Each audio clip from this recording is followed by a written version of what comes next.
So today I'd like to talk about dealing with crises, or at least perceived crises.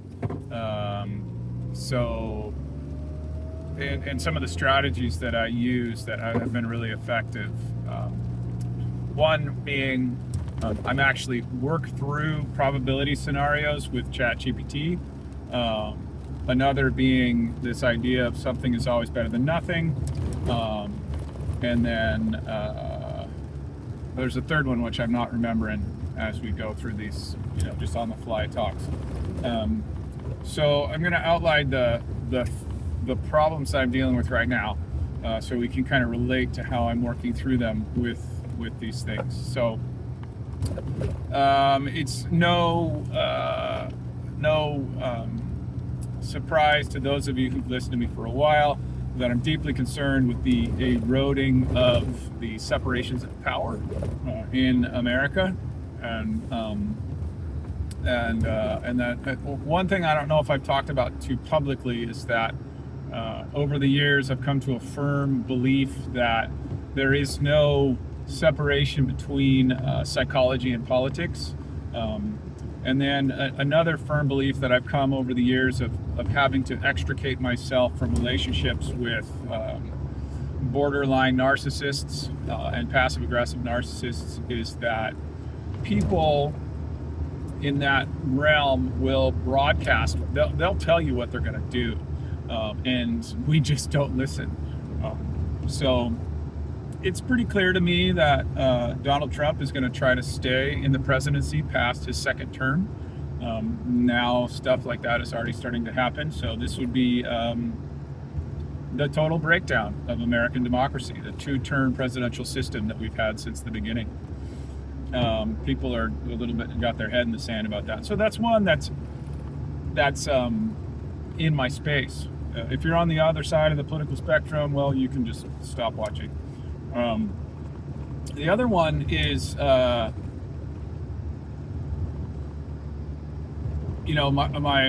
wife got sick, and we were concerned that it could be Lyme's disease, and we don't really know. We're trying to figure that out. And then another one that I'm dealing with right at this moment is that I've had a recurring back injury for the better part of 30 plus years. And it's kind of getting worse, or it just keeps getting easier to re-injure. All right, so how do I deal with all these crises, and how can you deal with the existential crises in your life?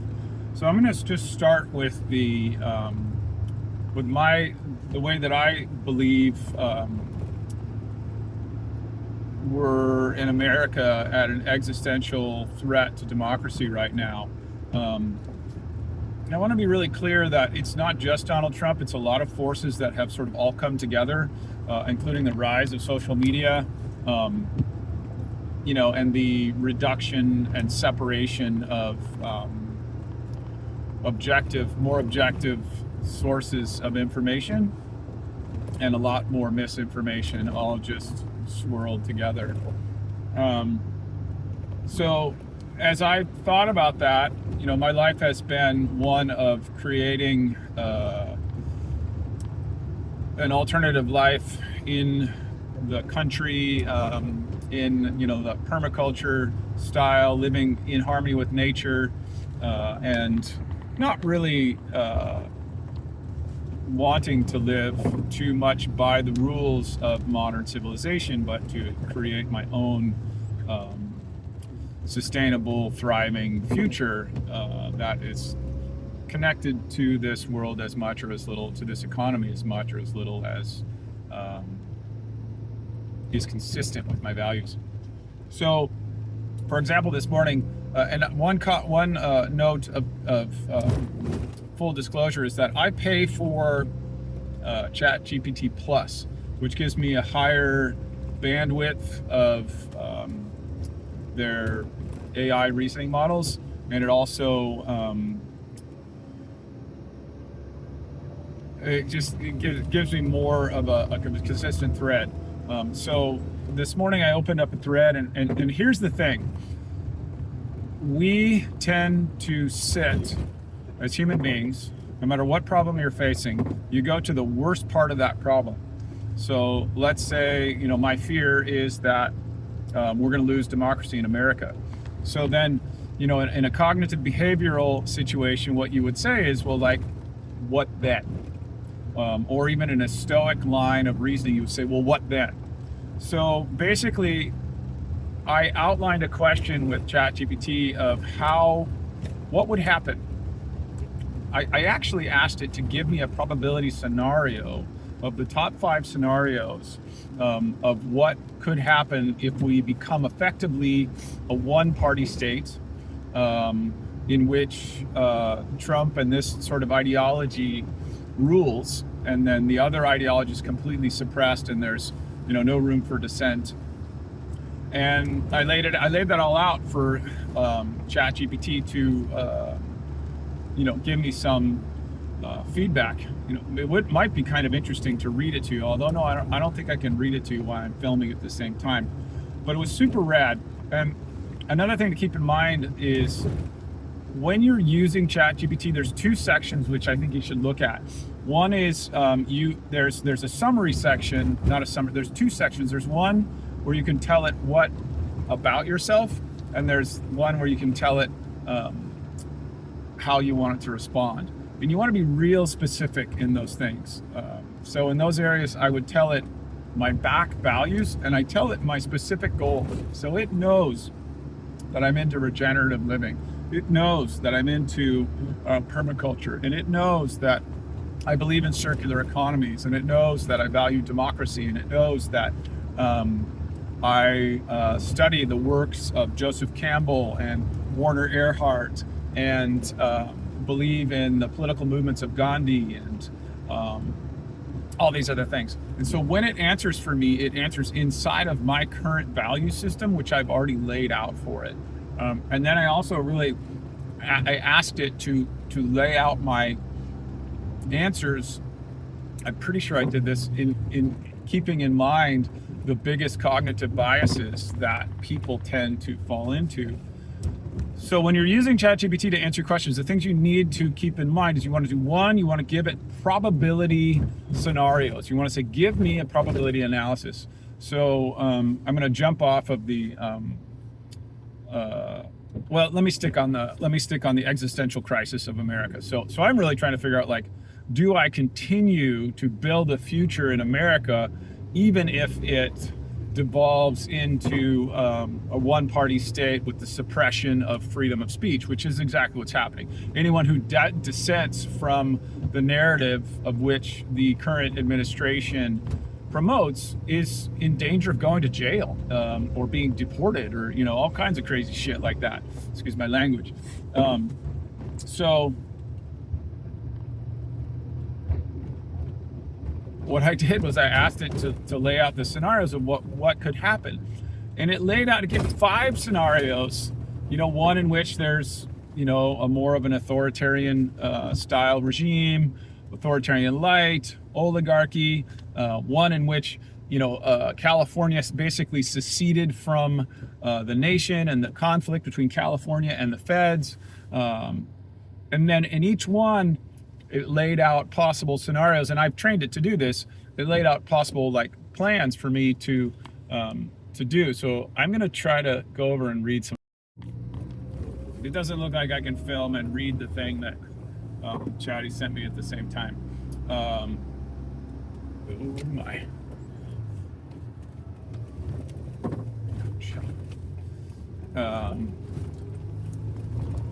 So anyways, the point of what I'm trying to make is that if you take this cognitive behavioral science idea and you take stoicism and you work through what happens after, because we tend to focus on the worst point.